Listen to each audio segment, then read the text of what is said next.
And that's basically what I've been talking about at these shows and other shows and other events about this product. Yeah.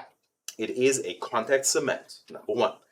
We're not dealing with something to just hold down stuff for sewing or, I don't know, craft cement for bonding paper. It'll do all that.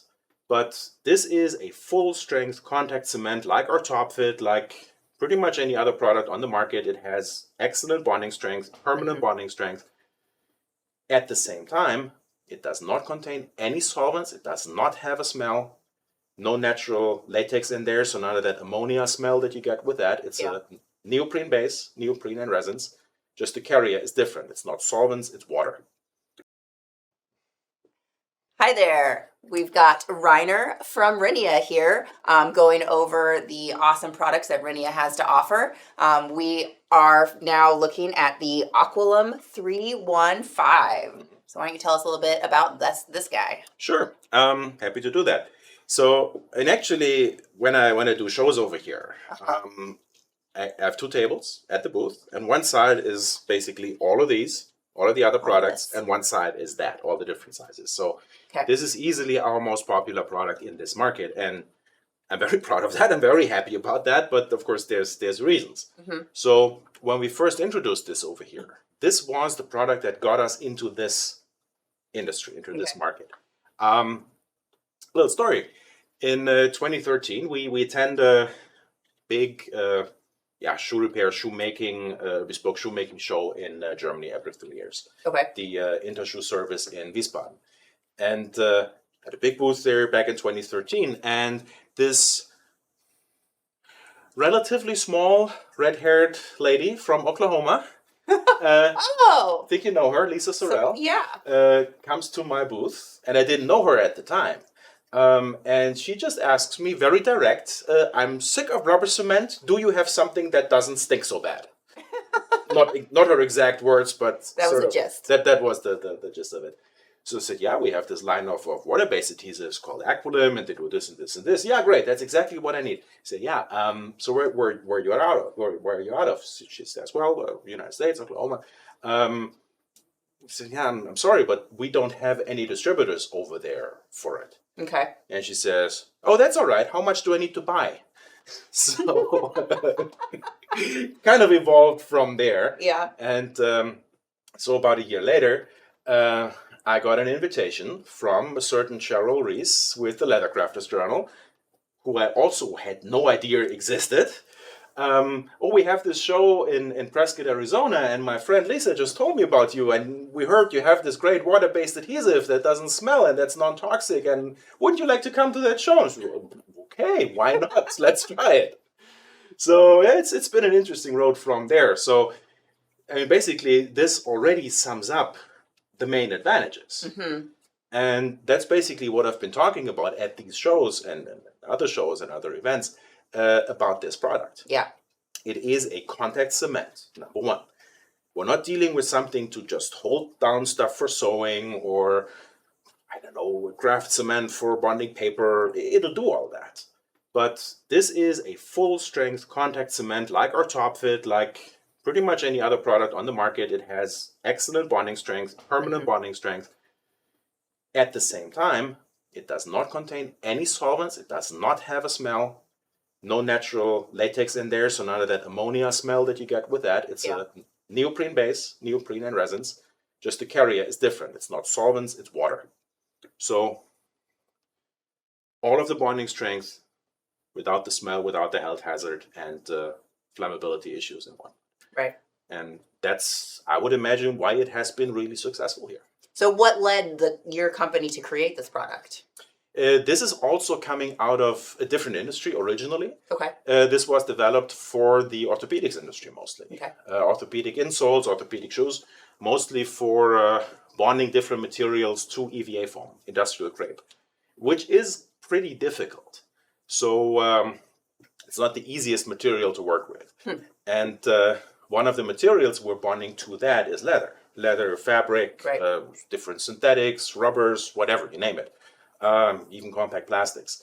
So this product, like similar to the other ones we have, was created with a lot of capabilities that you don't even really need in this industry. Yeah. So it has all this sort of built-in reserve if anything unexpected comes along, and it also deals with that. But I mean, bonding leather is not that difficult from a chemical perspective. Yeah. You have to get the adhesive into the fiber. You have to make sure that it doesn't penetrate too deeply. And you need enough bonding substance on the surface in order to interact with the other surface. And that's what this does. So, for example, with this product, you practically never need to double coat. Okay. Because you get so much bonding substance on the leather the first time. So just for comparison, a typical solvent-based contact cement, no matter which brand, the solid content in there ranges between 15% and 25%. On top of it is at about the 25% mark, and that's pretty high. If you go any higher, and actually to go above 20% already requires us to pull certain tricks and little hacks to get there, right? That's already difficult to get that much in there and keep it workable. Okay. I mean, you can dissolve more, but then you get a thick paste. You don't get a glob of stuff. It doesn't apply easily, right? Now, with a water-based product, you can go up to 55, 60%, which is what we do here. So there's a lot more bonding substance in there.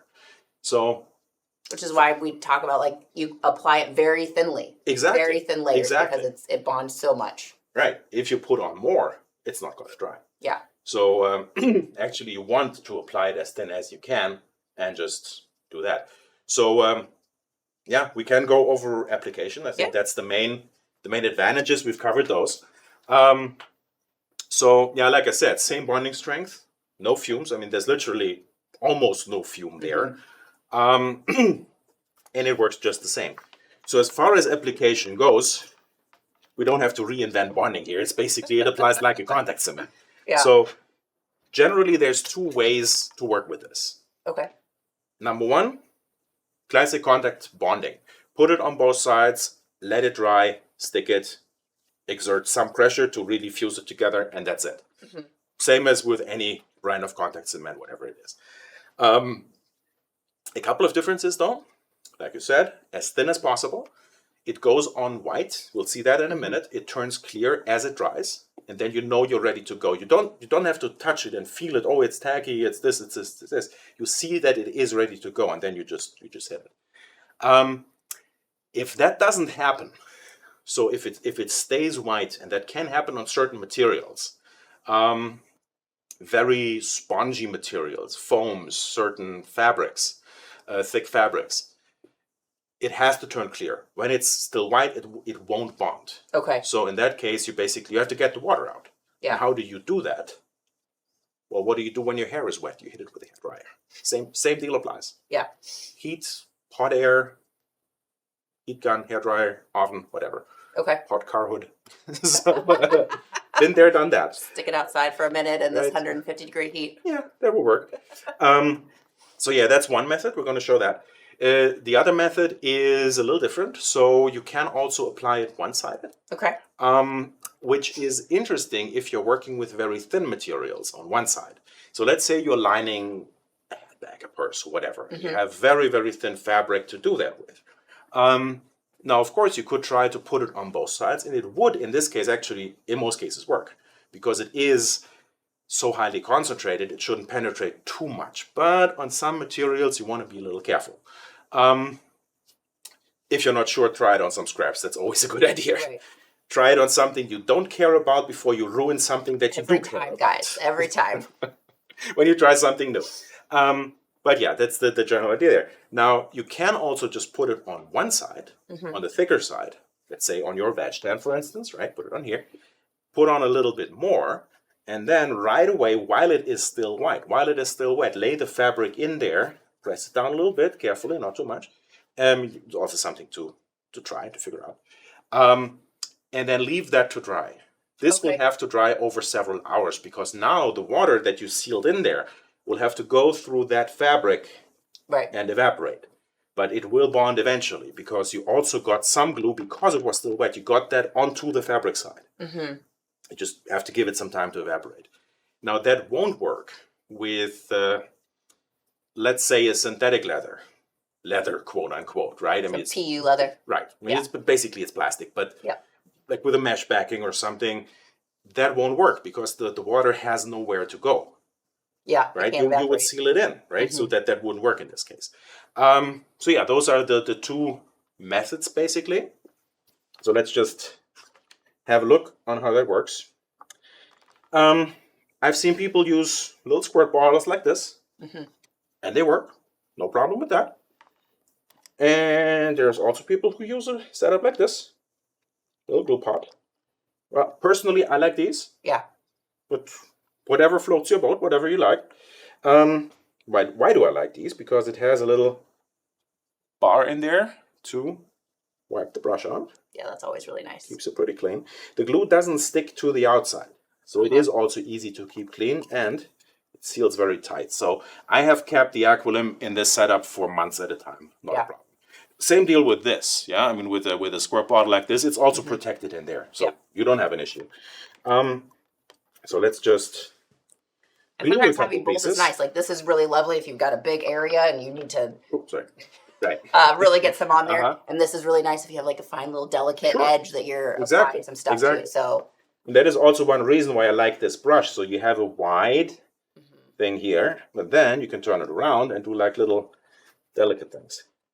So let's just put some glue on there.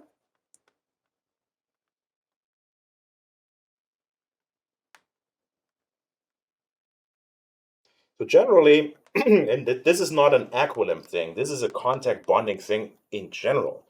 You want to put glue on as even as possible. No globs or bumps or anything on there, just a thin, even coat. Also, general piece of advice, if you need more glue, like if you have a very, very absorbent surface and you need to put more on there, it's always better to coat twice with a thin coat than try to just pour it on there the first time, because that is going to take longer to dry than the two coats combined. Yeah. And it will also be less consistent. Right. With the Aquilim 315, in almost any case, you only need one coat. So let's just do some different materials. So for instance, I've got this very thin snakeskin here. And why don't we just put that on there, just for fun? Just...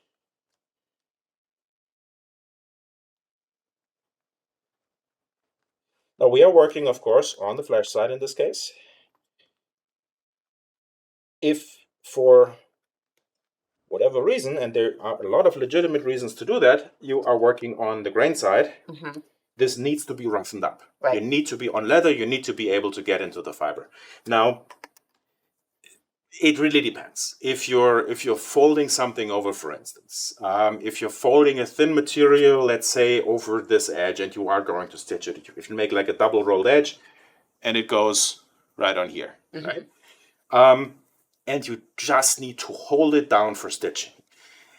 You don't necessarily need to grind into this, because that is a precision thing. If you don't do it precisely, you'll see it. Yeah. So it would give you a better bond, but in this case, it might not be necessary. Right. No, I've done that a lot with the Aquilim, where you put it on the grain side, and as long as it isn't something that literally needs to hold the bond, if you're just holding something down, it sticks and it holds just fine for that kind of purpose. Yeah. But if you want a real permanent bond where just the adhesive is holding it, let me give you an example. So for instance, it's a holster I built in a class. I really like it. Good job. Thank you. Very nice. And this is my actual holster that I wear. Okay. Now, of course, over in Germany, we don't. I mean, not gonna go into that too much here. Talk about that all. But in Germany, I can't just walk on the street with my 6-shooter here and just cowboy around a little bit. That won't fly, not for long. But I'm a hunter, so I can wear a gun out when I'm hunting in the forest. So that's what I do. So this is my actual holster for doing that. So this thing gets dirty, this thing gets exposed to the elements, and so on and so on. Yep. Now, what I was getting to is, if you look at this, there is a line of stitching here. You go to the top, Tony. But there is no stitching there, right? I see that. And these are two pieces of leather laminated together. No stitching here There either. is no stitching here either. So this is a wet molded holster. So on top of being exposed to the elements while I wear it, this was in the water. And this was actually soaked in water so that you can laminate it. Yeah. And, well, guess what is holding this together? That's our Aquilim. That's 315. So how old is this holster? Half a year. Okay. So not that old yet, but so far it's not showing any signs of aging, so it's holding together pretty well. So the secret is relatively simple. This is not an... I get this question all the time, so what's your water-soluble adhesive? And I say, no, it's not water-soluble, it's water-based. That's a big, big difference. Okay. There are water-soluble adhesives. Okay. Sure. Yeah, you can make something that dissolves in water and then is sticky, starch glues, for instance. But water-soluble means that it will be dissolved again, even if it's dry. Right. This is water-based, so it's a dispersion. It's adhesive particles swimming around in the water, not actively, but being suspended in the water. You have to be precise here. Well, we don't want anything alive in there if you can. We try to avoid that. As you put them on the surface, those little particles are cracked open, and they create pretty much the same layer of bonding substance that you would get with a solvent-based adhesive. Okay, right. And once the water's out, you can't get it back in there. You can't redisperse it. Theoretically, you could sort of peel it off, grind it down, make it into little particles again. But it would be a process. Yeah, definitely. It's not something you just put it in the water and it came apart. That's really interesting information, because that's always been something that I've thought about with a water-based, is this, if it gets wet outside, is it better to have a solvent base? But at the end of the day, all of that is just evaporating, and then you're just left with the adhesive. Right. With the adhesive that is water resistant to begin with those materials. So water resistance with leather is not an issue at all. We've run into, as an example, we've run into issues with EVA. It's great. That was more a problem of that material, though. Okay. Because there was a reaction going on with the surface that made it split. The adhesive was perfectly fine. That peeled off in a solid layer. That didn't dissolve at all. Okay, so I would say with these two here, we've glued ourselves to the table. Yeah, we've glued ourselves to the table here. That steak is pretty delicate. And that is actually something that we can also show while we're at it. Let me just cut this out.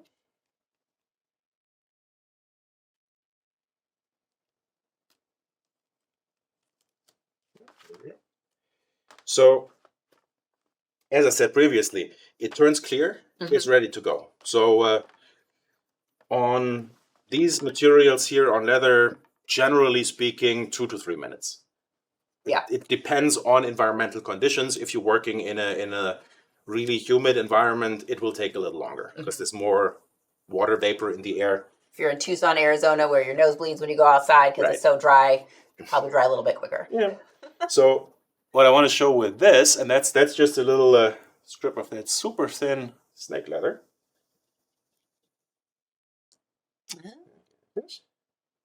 Now,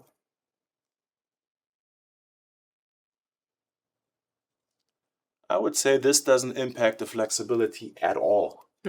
So we're not talking about a rigid, cracking glob of glue in there. Yeah. This is, well, because we put on so little, and we can put on so little, this doesn't impact the flexibility at all. Yeah, no, that's still perfectly flexible. So let's say you're making a wallet, you're making any delicate pieces, and you're folding over that leather, you're making a rolled edge or something. No problem. Yeah. Just do it like that. Now the squirt bottle, like I said, that works just as well. I still like the spreader. Yep. Just put some on there. And spread it around. Now it's not mandatory to use exactly this spreader. Well, I shouldn't say that, obviously. You have to use this one. Nothing else will work. I've seen people use like old hotel room keys. I've seen people use credit cards. There's other plastic or silicone-based spreaders around. I wouldn't use a bristle brush like this, yeah, and that's not a bad brush, but it's something that is intended for solvent-based products or dyes or oil or something. Yeah. So why wouldn't I use this with this? For the very same reason that I just mentioned. The glue is water resistant. So if I get any glue on my brush, which will happen, of course, and then I put it back in my glue pot, right? If I do this with a solvent-based adhesive, the solvents in the adhesive will redissolve the dried glue on my brush, and I can keep using the brush the next time.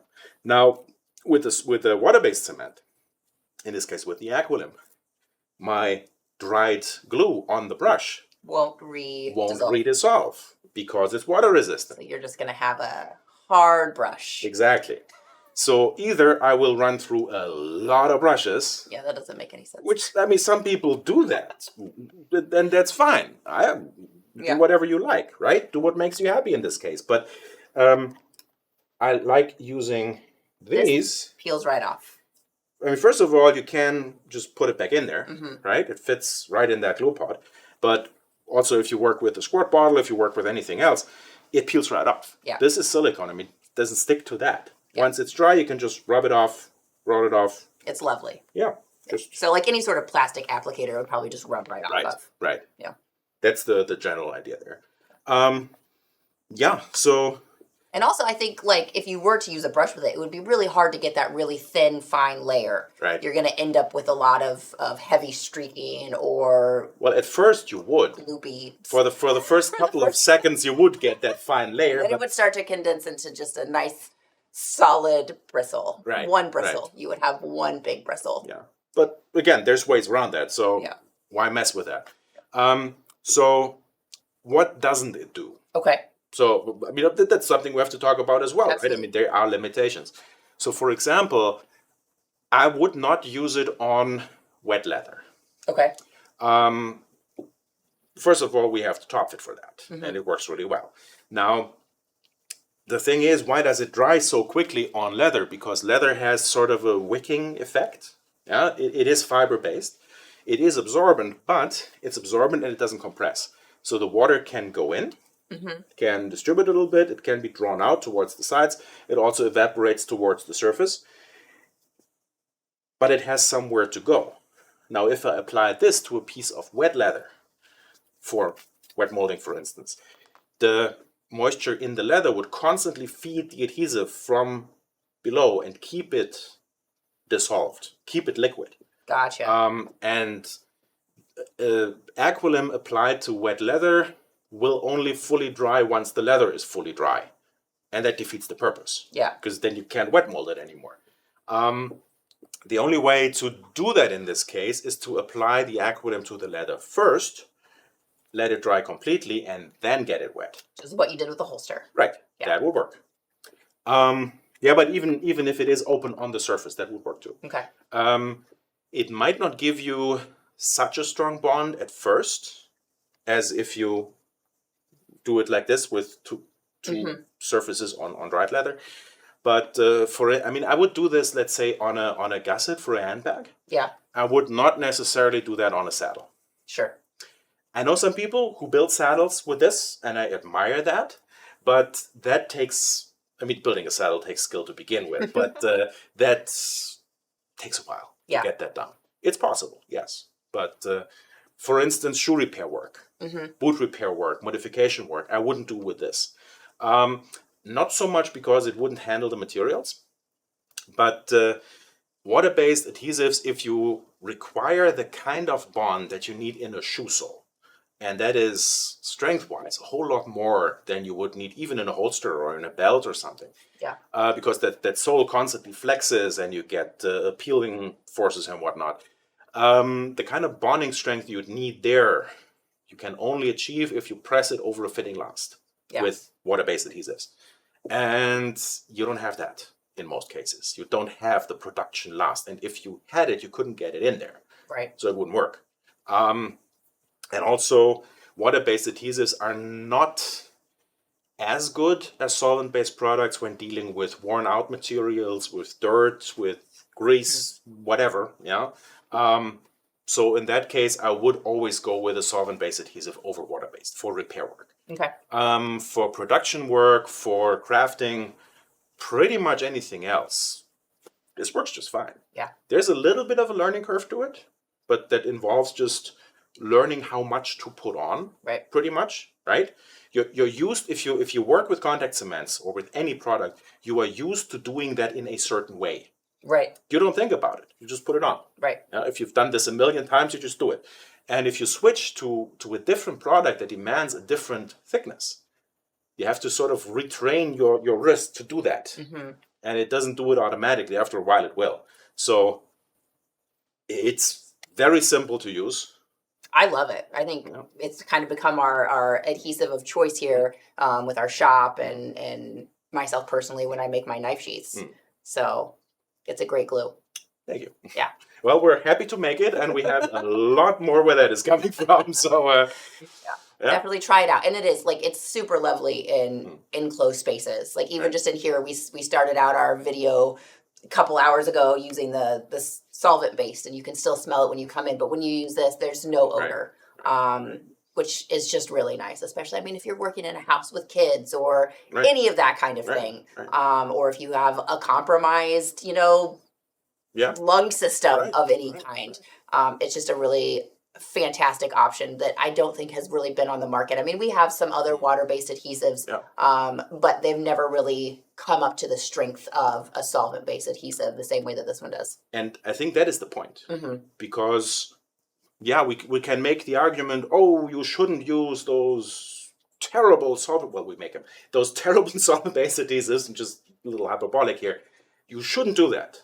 Okay. So what should I use instead? Oh, we have this water-based adhesive. It doesn't work as well, but you have to use it. Yeah. Okay, great. Wonderful. Right. We want to give you the option to do, or we have to give you the option to do the same thing that you do now with a product that is less harmful. That is the idea there. You don't have to compromise. You can do exactly what you do right now. Just do it like this. Right. And there's a lot of situations where using a solvent base is not an option. Right. Like if you're in school systems, if you're in any sort of hospital situation where you happen to be maybe doing a class or something, or I know, we do business with a lot of the prisons and they don't allow solvent-based chemicals in there. And so having an option that is pretty much as good as or just as good as the solvent-based really is a big deal. One thing to keep in mind about solvent-based adhesives, and that's just a little addendum there, solvents are generally heavier than air, solvent vapors. Okay. So we're up here, right? So you smell it, but it's not too bad. It's fine. We can handle this. But your dog is running around here. Yeah. Your kids are crawling on the floor. They get the full load because that stuff is going down there. So that's something to keep in mind. If you're working with solvent-based, I'm not bashing that. I mean, there's applications, certainly. And there's good justification to do that. But just things to be aware of. Ventilation. Get the stuff out. Put a fan on the floor. Blow it out the door. Right. And if it's not in there, you don't have to get it out. Exactly. So that's what this is for. Awesome. All right. Well, do you think we could still stick something to that? Or is it dry? Sure. This is more than ready.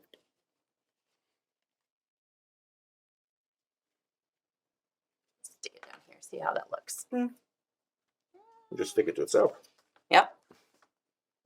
I didn't coat any other pieces, so. There you go. Every bit as strong as your solvent-based cement. That's what this is about. Awesome. Well, if you're looking for the Aquilim on our website, just type in the code AQCC. We sell it in an 8-ounce, a 32, and a whole gallon. So what's if you did, I guess we didn't even talk about thinning this. Right. So do you need to do that? How would you do that if you do need to do that? Okay. So first of all, I mean, this ties into shelf life. Okay. Right? Because many solvent-based contact cements, ours doesn't do that, but some do, they age pretty rapidly. So they thicken on you and they gum up on you in the bottle or in the can. So you constantly need to keep thinning it to keep it workable. Number one, doesn't happen here. Okay. So even if you left the lid off, what would happen is it will form sort of a skin, Like a crust. right? Like a crust, Yeah. kind of, yeah. And that would seal the rest in. You still don't want to do that because you'd have to peel it out there. Yeah, it would be difficult to get out. And you're wasting glue. So, I mean, you pay money for that, so you want to use it all. So that's that. Now, you might want to thin it. Mm-hmm. So, for instance, some people spray it, right, with a spray gun. So, in order to do that, you might need to thin it down a little bit to get it through that nozzle. Mm-hmm. If it has thickened a little bit by being left open and not forming that crust, you can thin it out a little bit. So for thinner, we have a special deal with your utilities company. They build a pipe right into your home. They put a faucet on there and you get our thinner. And they bill you for it. It's amazing. It's called water. Sorry, but well, so kind of teed that up for me here. How much? Like what's how very, very carefully. Right. So you don't want to just pour in some water it's not like go you're with that. pouring the solvent in, because I know like when you go to thin out our other ones, you just glug glug glug glug glug, close it up, and then you're going to shake it a lot. You can, and the 315 is very stable, but if you like mix it 1-to-1 or something, you can, if you add too much water at the same time, you can cause the dispersion to break down. Right. And then it just coagulates, and that's that. So add tiny amounts. Okay. Like a cupful, let's say I have this. How much? Just a little splash. Okay. But like I said, you rarely need this. Okay. Unless you really want to thin it to a certain viscosity for, let's say, spray application. Yeah, so for maybe if people are doing that, what would be a good... That really depends. Depends on your spray gun, depends on your nozzle size. If you still just want to add probably a little bit at a time. A little bit at a time. Measure and make notes on how much you put in there, so you know for next time. Is there like a certain temperature of water that would be better than another? Does it matter? Room temperature. Room temperature. Okay. And you don't need to use like demineralized water. Just tap water. Just that water comes right out of that pipe. Right. Exactly. Straight from the city. Exactly. That's the idea. It's difficult. One thing, and that is the Achilles heel with all water-based products, and that's something we certainly have to mention: freezing. Yes, absolutely. Don't let it freeze. Yeah. So that don't put it in your fridge. Well, don't put it in your fridge, number one. And number two, make sure when you put it in your workshop, you're not freezing through the winter, that is not freezing there. And in most cases, I mean, if it's in the house or if it's in the workshop, you won't let that freeze to begin with because your pipes are going to burst or whatever. But if you work in the garage, it might freeze in there. Or I know if you order it in winter, that can be an issue. That's what I was going to say. We usually put out a little warning sometimes, like October, November-ish, and we're like, "Hey, get those freezable products now," because when we do our best here. We ship with like the little Raptor packs that you ship animals with, I guess, to keep them warm. And then we try not to ship things on a Thursday or a Friday that might sit in a distribution hub over the weekend, and we do our best, but we can't prevent all freezing. Right. There's certain limitations to that. I mean, if it's like minus 20 out there, then there's nothing you can do. It's gonna be a problem. Yeah. But so make sure you stock up if you need any. And you won't have a problem with that because the shelf life's really long. So it takes I've used Aquilim that was a couple of years old. Still good as new. Still good. Awesome. So, very cool. All right. Anything else on the Aquilim? I think we covered pretty much everything. Awesome. All right. Well, we've got one more product here, so join us for our black dye.